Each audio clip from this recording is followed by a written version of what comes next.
alongside, both deeply committed with international supervision to live in peace with each other. Mr. President, you mentioned something that bears repeating, and that is that you had the best legislative batting average among modern presidents, with the exception of Lyndon Johnson. Yes. And you also talked about the divisions in Washington. Yes. Can they be repaired, in your view, and if so, how?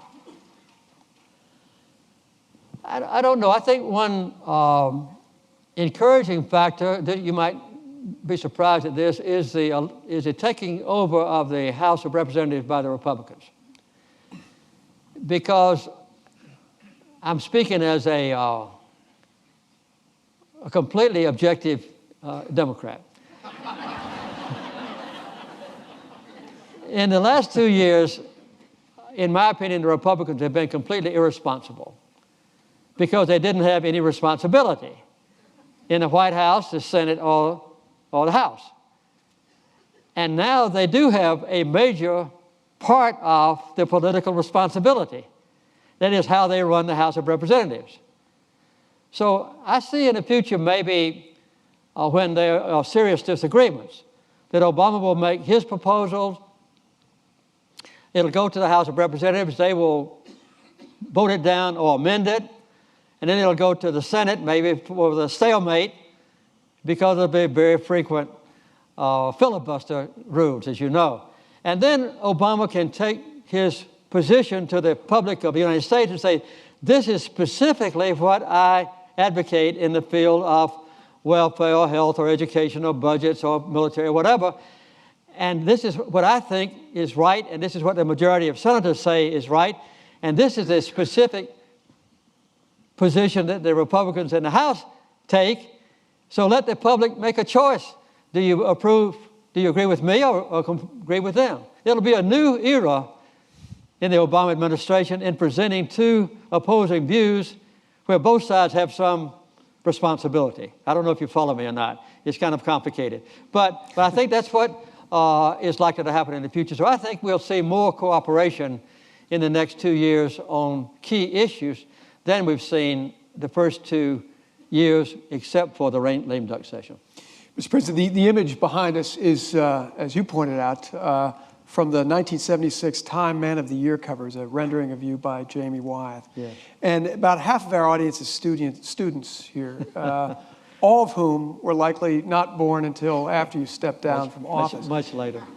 You talk in your most recent book, White House Diary, you talk about the improbability of you becoming president in 1976. Can you talk a little bit about that race and how you eventually got the nomination and ultimately the presidency itself? Well, I was just the governor of Georgia, and there hadn't been any person from the Deep South. I'm including Lyndon Johnson not being from the Deep South. There hadn't been anybody from the Deep South except since the 1840s, because of the race issue primarily, because we were looked upon as the primary preservers of separate but equal or racial segregation. And our top leaders in the Congress and in governorships and so forth were all determined to preserve racial segregation. And so there was a stigma on the Deep South that was very deep. Because Lyndon Johnson became president, and because he passed the Voting Rights Act and the Civil Rights Act of 1964, it liberated me to overcome that stigma, potentially. And I saw that as an opening, a very small opening, that I might fill. So I began the campaign when I left the governor's mansion. And I didn't have any money. And almost all of the Democratic Party leaders, I don't know of any exceptions, were for some of the 9 or 10 candidates running against me, including Lloyd Bentsen from Texas, as you remember. And so I didn't have much of a chance. I campaigned by myself with just one assistant, Jody Powell, who later became my press secretary. We never stayed in a hotel or motel. We couldn't afford it. None of the people that worked for me in the campaign were permitted to stay in a motel unless they paid their own way. And when we went into a town, we would try to find somebody to let us spend a night with them. And I would have to stay up all night listening to their stories or questions. But we made an impact, and so when we left, they supported us. So I was kind of, I hate to say this in a way, but I was kind of like the Tea Party has been the last year. Because the people that supported me were so fed up with Washington that they were looking for somebody to represent non-Washington politics. And we were in the aftermath of the Vietnam War. We were in the aftermath of Watergate. We were in the aftermath of the assassination of Bobby Kennedy and John Kennedy and also Martin Luther King Jr. And we were in the aftermath of the church investigating committee in the U.S. Senate that showed that the CIA, particularly under Kennedy's, had committed serious crimes, even of assassination. So there was a disillusionment on the part of the American people with Washington. And that was the main thing that I emphasized. I told them I would never lie to them and so forth. And I emphasized the fact that I was from the Deep South. I had been out of politics, and all of my predecessors had, that I was a peanut farmer and that sort of thing. And so it was because of those volunteers in Texas and other places that I never had before, that never had been involved in politics before, that I was finally elected. As a matter of fact, amazingly, still to me, I ran against one of the best men I've ever known in Texas, and that was Lloyd Bentsen. I beat Lloyd Bentsen 2-1 in Texas, which was amazing, even now to me. But I had a kind of a groundswell of support among people who had not been involved in politics before. And that's really how I was able to prevail. But you knew that you would be the first president from the Deep South to be elected since Zachary Taylor. Yes. You were a one-term governor from the state of Georgia. Right. What made you think you could win? Well, I wasn't sure, but I told Rosamond that, again, my wife, that if I only got 2 votes, I was going to stay in until the end. And this is kind of bragging now, but my tenacity was one thing. I was not about to back down, even when I had disappointments, and I had several disappointments and embarrassments where I made some mistakes, but I stuck with it. And at first, my only potential opponent that was well known were 2. One was Ted Kennedy, who was running for president, and the other was George Wallace from the Deep South, a segregationist. And my idea when I first began to think about running was that I would get in between Kennedy and Wallace as a moderate, and that would be my avenue to the White House. So that's what happened. But then when Ted Kennedy withdrew from the campaign after Chappaquiddick and so forth, I saw a lot of very wonderful people, most of them out of the U.S. Senate and from the House of Representatives, like Mo Udall and 2 or 3 governors, enter the race against me. And so I was disappointed, but I kept going. And so the reason I first got in it, though, to answer your question, was I thought it would be between me and George Wallace and Ted Kennedy. Right. What is your proudest accomplishment as president? I think the proudest accomplishment in general terms is maintaining peace. We never dropped a bomb. We never fired a bullet.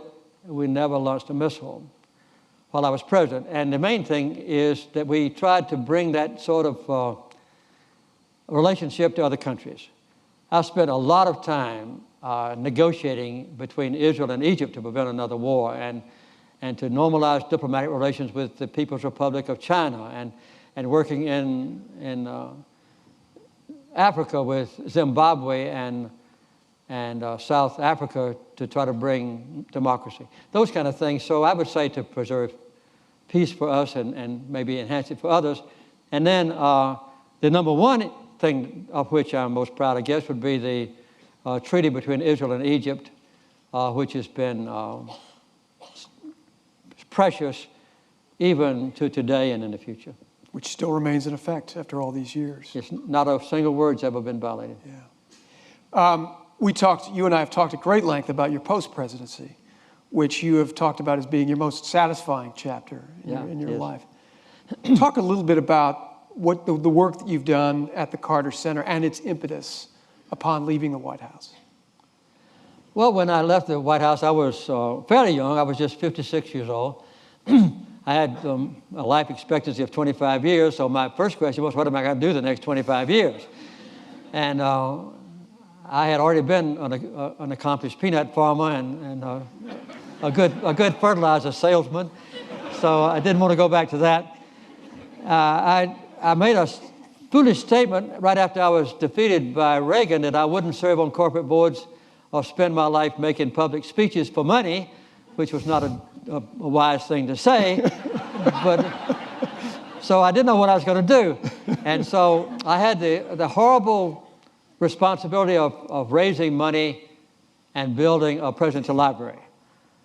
And that was not good for a defeated Democrat who has no plans to run for future office. And I had the same problem that Gerald Ford faced.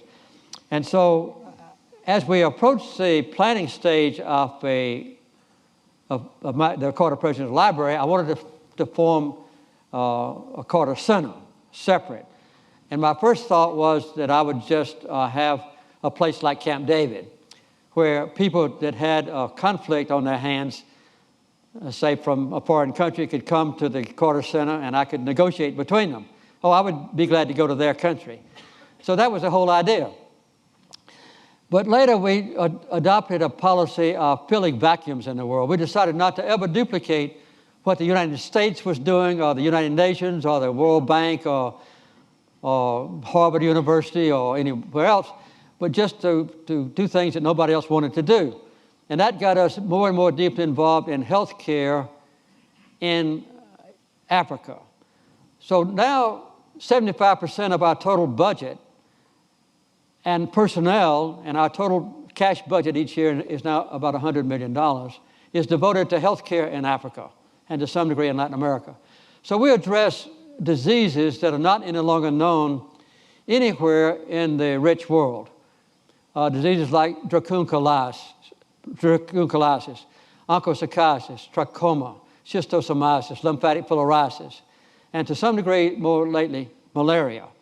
And so that's what we do in countries all over Africa.